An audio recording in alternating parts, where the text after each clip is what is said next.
चांगलं आहे बेटा. चालू झालं काय? चांगलं आहे. ठीक है.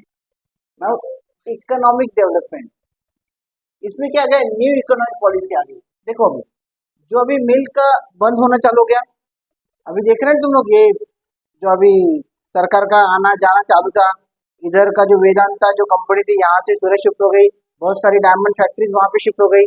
बराबर है. 1980s में 1990s में वही हो रहा था. जो मिल बंद हो गया, लोगों का ध्यान कहाँ है, पॉलिस्टर जो क्लोथ था ना, उसका डिमांड ज्यादा फॉर्म में था. इसका पॉलिस्टर डिमांड. बराबर. मिल शिफ्टेड फ्रॉम मुंबई टू सूरत. अभी ये पॉलिस्टर का जो कापड़ ये क्लोथ था ना, लोगों को ज्यादा अच्छा लग रहा था क्योंकि वो बहुत टिकाऊ भी था, सस्ता भी था एज कम्पेयर टू योर जो कॉटन के हिसाब से. ठीक है. बहुत सारे मिल अगर मुंबई से सूरत शिफ्ट हो गए तो 1.5 लाख से ज्यादा वर्कर जो थे वो क्या क्या अनएम्प्लॉयड हो गए. गवर्नमेंट ने क्या किया, इतना अनएम्प्लॉयमेंट होने से अच्छा कुछ 13 टेक्सटाइल में उन्होंने क्या किया, नेशनलाइज किया कि भाई ये गवर्नमेंट के अंडर रहेगा. क्या रहेगा, ताकि लोगों को कपड़ा तो मिले.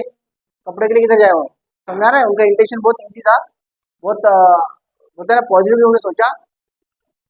फिर आया न्यू इकोनॉमिक पॉलिसी आया 1991, जिसमें अपने पंतप्रधान थे पीवी नरसिम्हा राव और फाइनेंस मिनिस्टर थे मनमोहन सिंह. इन्होंने एक अच्छा अपने जो का अपना देश का जो इकोनॉमी था ना, वो ग्लोबल इकोनॉमी में ट्राई किया वहां पे अटैच करने का, कि भाई दुनिया भर में अपना कुछ ना कुछ तो स्टैंडर्ड बनना चाहिए, अपना कंट्री का स्टेबिलिटी दिखाना चाहिए कि भाई हाँ हम लोग भी कुछ कम नहीं है, हम लोग भी पैसे में बहुत ये करने वाले हैं, मेंटेन करने वाले हैं अपने देश को. ठीक है.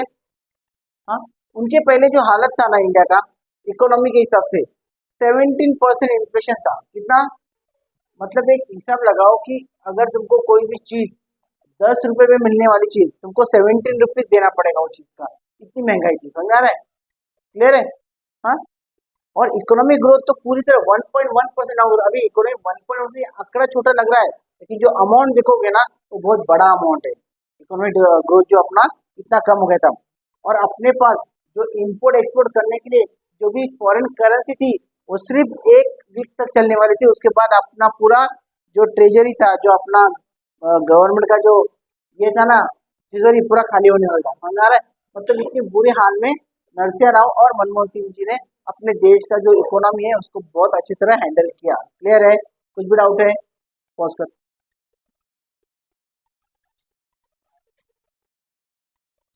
वो कौन सा भी क्यों होने दो.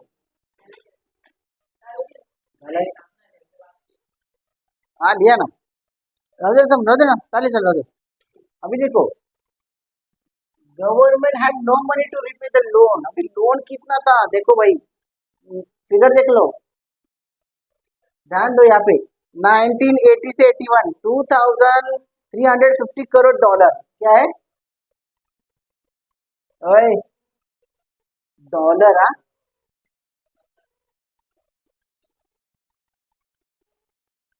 कहाँ तक पहुंचा, 8380 करोड़ डॉलर. समझ में आ रहा है. और हमारे पास कितना है, गवर्नमेंट के पास 100 करोड़ डॉलर विद गवर्नमेंट. समझ में आ रहा है. ठीक है. अभी इसमें क्या हो गया, जो हमारे पास गोल्ड था, थोड़ा गोल्ड बेच दिया, थोड़ा गोल्ड मॉर्गेज किया, ताकि उनका जो भी इंटरेस्ट है वो बढ़ना जाए. क्या है, देखो गवर्नमेंट का हालत ऐसा था ना कि उनके पास ना मुंह छुपाने के लिए जगह है, ना मुंह दिखाने के लिए. ये क्या है, 100 करोड़, 100 करोड़ डॉलर मेरे पास है, कर्जा है 8380 करोड़ का, क्या बोलेगा. अभी क्या हो गया था, जो फार्मर के ऊपर 10,000 करोड़ लोन था वो वेव ऑफ किया. वीपी सिंह, विश्वनाथ प्रताप सिंह जी ने क्या किया, जो फार्मर जो फेमाइन की वजह से या कोई किसी क्राइसिस की वजह से या नेचुरल कैलेमिटी की वजह से उनके पास पैसा ही नहीं है, तो उन्होंने क्या किया, फार्मर लोग का 10,000 करोड़ का लोन वेव ऑफ किया. भाई माफ कर दिया, नहीं देगा चलेगा. ये अच्छी बात है, कोई बुरी बात नहीं. भाई फार्मर है, उनके पास पैसा नहीं है इसलिए उन्होंने नहीं दिया. बराबर है. अभी देखो, loan of state and central government दोनों मिलकर जो उनका लोन था ना, जैसे स्टेट गवर्नमेंट ने कुछ लोन दिया था, सेंट्रल गवर्नमेंट ने कुछ लोन दिया था, दोनों का मिलके हमारा जो जीडीपी था ना उसका 55% तो सिर्फ लोन ही था. मैं एग्जाम्पल दे रहा हूँ. जैसे मैं एक सैलरी मेरा मेरा 10,000 सैलरी क्या है, 5,000 मेरा लोन का जा रहा है। कितना जा रहा है, कितना बचा मेरा, समझ में आ रहा है। कभी इतना कोई लोन देता है क्या? लोन का मैं क्राइटेरिया बताता हूँ, एक एग्जाम्पल दे रहा हूँ। कोई बंदा है, उसका अगर 10,000 लोन है ना, तो 10,000 उसका सैलरी है ना, तो उसको कितना मिलेगा वाले का लोन, 2,500 मैक्सिमम से मैक्सिमम कितना मिलेगा,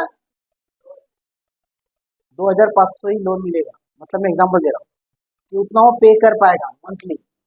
मंथली उसका सैलरी कितना है, समझो 1 लाख है, तो उसको 25,000 EMI देने पाए उतना ही उसका लोन मिलेगा।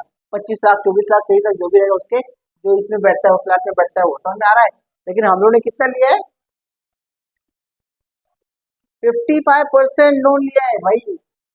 क्या किया है क्या नहीं किया मालूम नहीं, समझा, ये हालत थी अपने देश की। किसको दिया,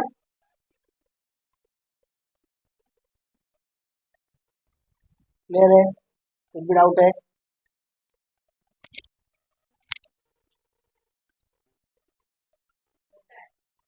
हाँ, मोटा टॉपिक है अपना। अभी देखो, अभी नेक्स्ट क्या हो गया, जो कुवैत और इराक का हो गया, वॉर हो गया। प्रॉब्लम किधर आता है, ऑयल नहीं मिलेगा, क्रूड ऑयल नहीं मिलेगा, पेट्रोल नहीं मिलेगा, डीजल नहीं मिलेगा। वापिस इंडिया की हालत पहले जैसे थी और खराब हो गई। कुवैत ने प्राइस बढ़ाया, अपने पास फॉरेन इन्वेस्टर नहीं है, हम लोन नहीं ले सकते, इतनी बुरी हालत है अपने पास। देखा ना मैंने, 100 करोड़ है लोन, कितने का, 8,380 करोड़ का लोन है, और अवेलेबल कितने, 100 करोड़ है। अभी करे क्या, ये तो बहुत क्रिटिकल कंडीशन है। फिर आ गए हमारे मनमोहन सिंह, PV नरसेना, फिर जादू की कांडी घुमाई, क्या किए उन्होंने, क्या किया, जो फॉरेन इन्वेस्टर थे उनको पूरा फ्रीडम दिया, लिबरलाइज दिया, मतलब क्या किया, आप अपने मर्जी से जो आपको चाहिए, आपके जो टर्म्स एंड कंडीशन है हम एक्सेप्ट करेंगे, आप आ जाए हमारे पे इन्वेस्ट करें, और हमारे लोगों को रोजगार दे, एम्प्लॉयमेंट दे, और उसमें से जो प्रॉफिट मिले आप भी ले लें और गवर्नमेंट को मिले, क्योंकि हम इससे और कुछ कर नहीं सकते। समझ में आ रहा है, क्लियर है। इन्होंने क्या किया था, इनके लिए पूरे रास्ते खुले कर दिए, भाई आ जाओ इन्वेस्ट करो इंडिया में, वो जगह है अपने पास, आपको जो प्लान डालने का है, जो बिजनेस करने का है, जो भी सर्विस देने का है वो चालू कर दो बिजनेस, बैंक लगाने का बैंक करो, कोई इंडस्ट्री करने का करो, कोई फैक्ट्री लगाने का लगो, कुछ भी करो, लेकिन हमारे यहाँ पे इन्वेस्ट करो। हम लोन नहीं ले सकते, अभी लोन है वो दे नहीं पा रहे, ठीक है। नेक्स्ट, और एक मैं बताना भूल गया, ये जो कैसे चल रहा था ना, तभी जो अपने जो NRI थे, नॉन रेसिडेंट ऑफ इंडियन, उन्होंने भी अपना पैसा निकाला इंडिया से, क्योंकि उनकी हालत ये ऐसी पतली हो गई थी कि करे क्या, उनका पैसा आने के चांसेस तो कम थे, तो उन्होंने अपना पैसा विड्रॉ कर लिया, तो वो एक दुखती नया हो गया अपने। फिर ये सब अपना समझ, 18 industry got a relief from licence. जो 18 इंडस्ट्री, उनको लाइसेंस के लिए थोड़ा तो उनको रिलीफ मिल गया कि भाई आपको लाइसेंस थोड़ा हम लोग इतना वेवर कर रहे हैं, आप अपना जो भी बिजनेस है वो बेस पे चालू कर सकते हैं, आपके ऊपर कोई भी रिस्ट्रिक्शन नहीं होंगे, ताकि कुछ तो हो जाए देश में। सब माइनस में ही जा रहा है, किसी के पास काम नहीं है, किसी के पास बिजनेस नहीं है, किसी के पास पैसा नहीं है, और गवर्नमेंट तो बैठी है। पब्लिक सेक्टर, जो भी अभी देखो ना, मैं बोला पब्लिक सेक्टर में क्या क्या आएगा, रेलवे है, इलेक्ट्रिसिटी है, रास्ते है, हॉस्पिटल्स है, स्कूल्स है। बोला प्राइवेट सेक्टर को तुम भी आ जाओ, तुमको जो खोलना है खोलो, जो करना है करो, पर संभालो। गवर्नमेंट के आउट ऑफ कंट्रोल गया, क्या हो गया, गवर्नमेंट के अंडर अभी ये करना मुश्किल है, पैसा नहीं है, जो पैसा है आप अपने से इन्वेस्ट करो, उसमें से आप भी ले लो, और गवर्नमेंट के पास ही पैसा रोल होने, ठीक है। फिर अभी बिजनेस आना चालू हो गया, तो कोई ना कोई तो भी ऐसा कंट्रोल होना चाहिए, ताकि पैसे का आना होना चाहिए, जाना नहीं होना चाहिए। तो security and exchange board of India, SEBI का ये क्या, जहाँ पे शेयर्स का बाइंग और सेलिंग होता है, क्या होता है, और वो पूरी तरह कंप्यूटराइज किया गया, क्या क्या, ताकि वहां पे कोई भी फ्रॉड ना हो, कोई भी स्कैम ना हो जाए। समझ आ रहा है। अभी इसमें एक अच्छी बात हो गई, पैसा बहुत आ गया, क्या हो गया, और हम लोगों ने पहले जो मॉर्गेज रखा था ना गोल्ड, उसको पहले रिलीज कर दिया फ्रॉम द इंग्लैंड। इंग्लैंड में जो बैंक था ना, वहाँ पे हमने मॉर्गेज रखा था गोल्ड, उसको हम लोगों ने क्या किया, वहां से रिलीज करवा के लिया। समझ में आया, ये सब किसकी वजह से हो गया था, फाइनेंस मिनिस्टर मनमोहन सिंह की वजह से, उनका दिमाग बहुत ये था, शार्प था। समझ में आ रहा है, क्लियर है, कुछ डाउट है? ठीक है, डाले डन। ठीक है, अभी आगे देखते हैं क्या होगा। वर्ल्ड ट्रेड ऑर्गेनाइजेशन के हम मेंबर हो गए 1995। वर्ल्ड ट्रेड ऑर्गेनाइजेशन क्या करेगा, तुम्हारा जो नेशनल लेवल है ना, वो हिसाब से थोड़ा इंटरनेशनल लेवल पे तुम्हारा जो ट्रेड होने वाला है, बराबर है। अभी तुम्हारे पास व्हीट है, ज्वार है, बाजरा है, राइस है, या कॉटन है, या सोयाबीन है, या तुम्हारा अदर कुछ भी प्रोडक्ट है जो तुम लोग इंटरनेशनली उसको डील करोगे, क्या करोगे। तो वो ट्रेड करने के लिए जो भी तुम्हारा टीटी रहेगा ना, उसके लिए टीटी मतलब क्या, टर्म्स एंड कंडीशन क्या रहता है। तो हम लोग किसी के पास जाएंगे तो कोई ना कोई तो बीच में रहेगा ना कि भाई मैं इसको पहचानता हूँ, बना ना। तो ये जो है ना, वर्ल्ड ट्रेड ऑर्गेनाइजेशन वही काम किया। हम 1995 के उसके जब मेंबर हुए ना, तो उन्होंने क्या किया, international free trade become easy. अभी हम किसी भी कंट्री के साथ जो हमको ट्रेड करने का है, किसी भी चीज का, या क्लोथ का हो, या फूड कमोडिटी का हो, या बेवरेज का हो, या मिल्क प्रोडक्ट का हो, किसी भी इसका हो, या गोल्ड का हो, डायमंड का हो, फ्री ट्रेड हो गया। मतलब क्या हो गया, हम लोग अभी उनके साथ कर सकते हैं, उनके जो टर्म्स एंड कंडीशन हो हम बराबर उसको फॉलो करने के बाद, समझ में आ रहा है।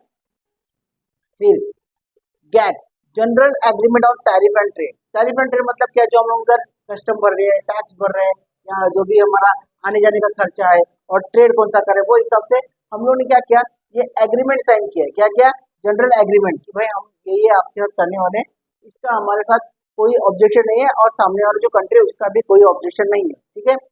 अभी इसमें क्या हो गया, जो वर्ल्ड ट्रेड ऑर्गेनाइजेशन है किसके लिए हमको परमिशन दिया, इम्पोर्ट एक्सपोर्ट करो, फॉरेन इन्वेस्टर को आने दो, गुड्स एंड सर्विस को जो प्रोवाइड करने का दे, तुम्हारा देश का फायदा ना, वो करने के लिए क्या किया, वर्ल्ड ट्रेड ऑर्गेनाइजेशन ने उनको ग्रांट कर दिया। फिर इलेक्ट्रिसिटी है, वाटर है, एजुकेशन है, हेल्थ है, ये पब्लिक सेक्टर थे, उन्होंने क्या किया, कमर्शियलाइज किया। अभी कोई भी कर सकता है, क्या करता है, आज पानी मिल रहा है ना, मिनरल वाटर, कमर्शियल है ना। पानी कोई बेच के पैसा कमाएगा, ये सोच सकता था क्या, पानी तो फ्री है ना, आज कमा रहे ना, सबसे ज्यादा पानी बिक रहा है, मालूम है ना। देखो भाई, कुछ भी हो सकता है, मैं बोल रहा ना, बेचने वाला तो क्या बेचेगा, पानी भी बेच सकता है, ये प्रूव किया है, समझ के लोग। फिर आएगा साप्टा। ओके, साप्टा मतलब क्या है, जो south, okay, south Asian preferential trade agreement. अभी जो एशियन कंट्री थी उनके साथ भी हम लोगों ने क्या किया, जो इम्पोर्ट रिस्ट्रिक्शन था, मतलब जो हमारे यहाँ से जो इम्पोर्ट कर रहे थे, उनके ऊपर उन्होंने क्या किया, इम्पोर्ट ड्यूटी का डिस्काउंट दिया। आप आ जाओ, हमारे से बिजनेस करना जरूरी है।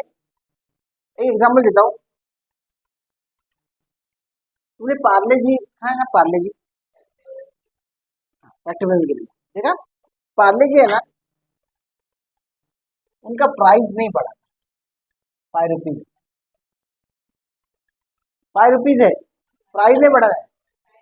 लेकिन 100 ग्राम का जो उनका पैकेट था ना, वो अभी 80 ग्राम का हो गया। क्या हो गया, लोग लेंगे ना, लेकिन यही 5 का अगर 10 हो गया तो लेंगे क्या। बिजनेस स्ट्रेटेजी बोलते हैं उसको, क्या होता है, ये समझ के लो, तुम लोग 10 रुपए में चीज दे रहे हो, वड़ा पाव तुम लोग 10 में दे रहे हो, बराबर है, क्वांटिटी कम है, 15 वाला है, क्वांटिटी ज्यादा है, कहाँ पे जाओगे, 10 पे जाओगे। क्वांटिटी का मैटर नहीं करता है, अमाउंट का मैटर करेगा। आदमी का जो कंज्यूमर का जो साइकोलॉजी है ना, वो पढ़ने को आना चाहिए, समझ में आ रहा है, गॉट इट, क्लियर है। Now did you get the exactly economic development क्या है, वो समझ में आया। कितने बुरे हाल में थे हम लोग, कहाँ से कहाँ पहुंच गया, कौन थे बंदे, नरसिंह राव और मनमोहन सिंह। इन्होंने क्या किया था, इस देश की जो इकोनॉमी थी उसको बराबर क्या किया था, मेंटेन किया था, बैलेंस किया था। जो अपना जीडीपी ग्रोथ है उसको बराबर संभाला। जो भी गोल्ड हम लोगों ने एज अ मॉर्गेज रखा था, किसके लिए, for repay the loan and interest, वो भी उसने रिलीज करके लिया, समझ में आ रहा है। ओके, चलो बाय, बाय बाय, आज के दिन हो गया। अच्छा, ठीक है, आज का इकोनॉमिक डेवलपमेंट चैप्टर पूरी तरह डन हो चुका है। हमारे प्ले लिस्ट में जाके देखिए, कुछ भी डाउट है तो कमेंट में लिखिए, हम आपको आंसर देंगे।